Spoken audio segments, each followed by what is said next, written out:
Colorado, Joe. Look, we have not talked a lot about Deion in quite some time, but Deion Sanders back into the news. This time, back to what he makes a lot of news in anyway, is in recruiting. Now, DeLeone Miller, the 4-star wide receiver from Texas, just committed, a big-time prospect from the receiver room, also just committed here as we're doing this live. But look, Deion has gone out. A lot of guys have hit the portal from Colorado, but he's bringing in some guys and rebuilding and retooling that offensive line.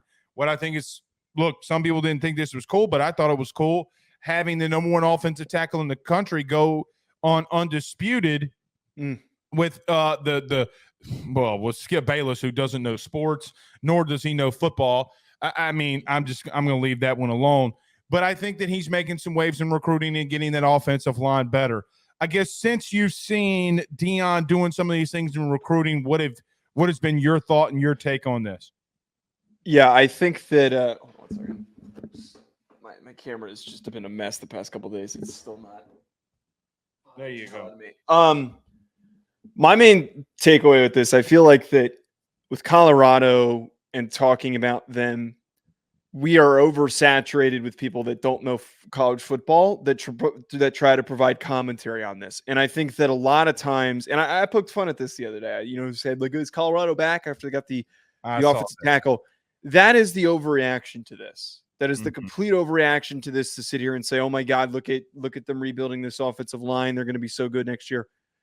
We need to be realistic for once with talking about Colorado, and we need to stop creating unrealistic expectations. What this signals to me, that you're able to keep guys from entering the portal, your top players, you're bringing in offensive linemen, you're bringing in and getting the commitments of high 4 stars, maybe some 5 stars. That is going to set this program up for a bright future. Program building and roster building.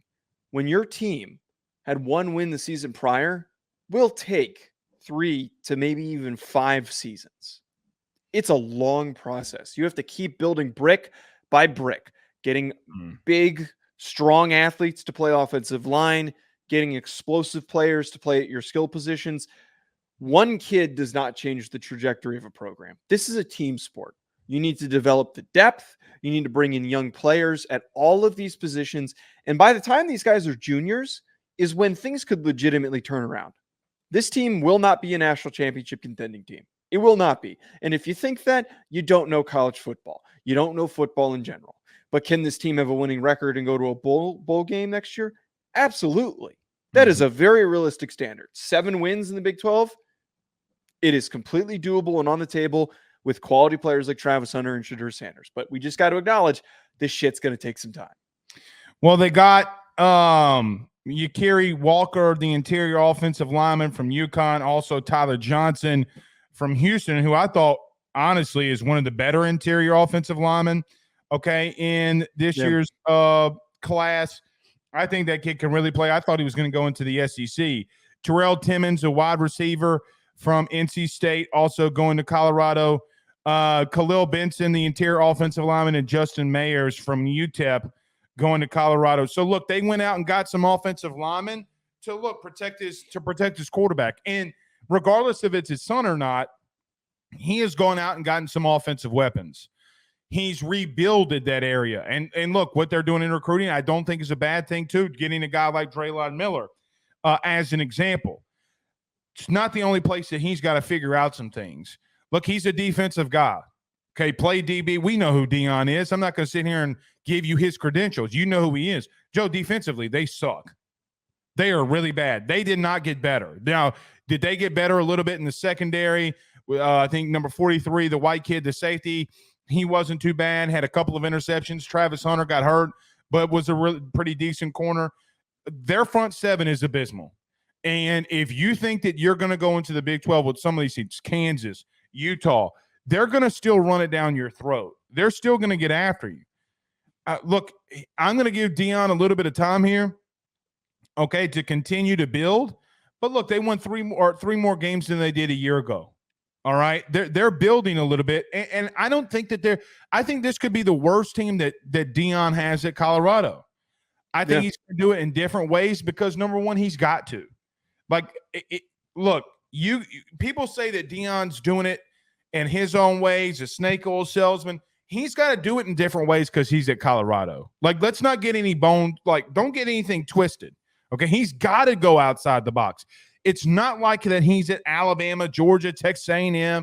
He's not, or anywhere in the Big Ten. Hell, it's not even like he's at Wisconsin, for crying out loud, that he can go somewhere nationally and get some big-time high school recruits. He can't do that at Colorado. It doesn't matter that his name's Deion, all right?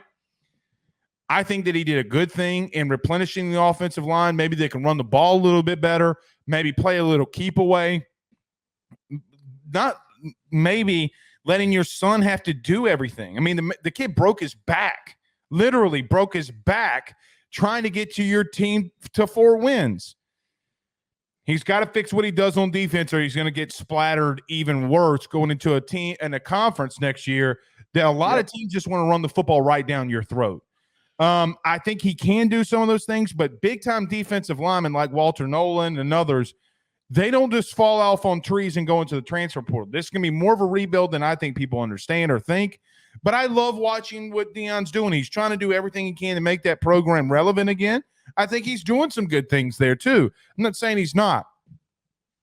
But I do think that Deion, the one thing that I'll criticize him on, he's got to chill out and calm down in reference to you can't take a commitment from a kid and then when it's time to come to signing day, you process him.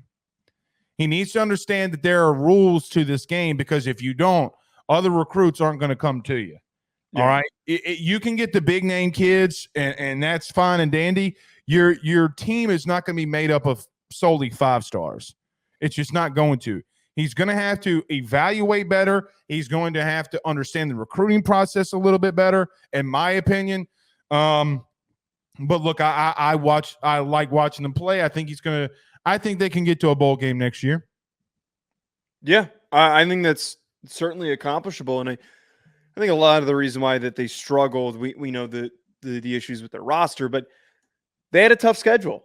And I don't know what their schedule is in the Big 12 off the top of my head this upcoming season, but there's a lot of weak teams in the Big 12 that they can benefit off of playing. You know, there's a lot of back-end teams that they didn't get to see in the Pac-12. I mean, heck, that was one of their wins this year, was beating a down TCU team who finished with more wins than them, but they are going to be in a better position. I think it's very realistic for them to set the floor at 5 wins, but it is accomplishable for them to get to 7. I really do believe that. It is possible. It is very possible. But look, I will say this, because I have been privy to some of the Draylon Miller stuff. All right, because he was A&M, LSU, try to get in there. I don't care. I do not care what anybody tells me because I know this for a fact. If you think that there aren't people out there doing NIL deals for Deion to get those kids on campus, I promise you're wrong. Draylon Miller is one of them. Well, one of the big things here that I think is always going to be a selling point with Colorado is the marketability and the that's right. The potential glamour, marketing growth. I mean, his 2 sons were in a Google commercial. Commercial. Travis Hunter has a live show. The only college football player in the country has a live show on Bleacher Report every single week. Right. If you're a mid-level player and you're a Colorado, we were on Bleacher Report, and we're not. We were. Make sure you check out Bet Online for all of your sports betting needs. For anything that I do betting related, I go on over to betonline.ag and I use promo code BELIEVE50. BetOnline has all of the latest updated odds for the NFL and college football seasons. Anything you need, whether it's futures, live in-game betting, no matter what, your football betting needs are met at BetOnline. And again, make sure you use that promo code BELIEVE50, BLEAV50 to get a 50% welcome bonus on your first deposit. BetOnline, where the game starts.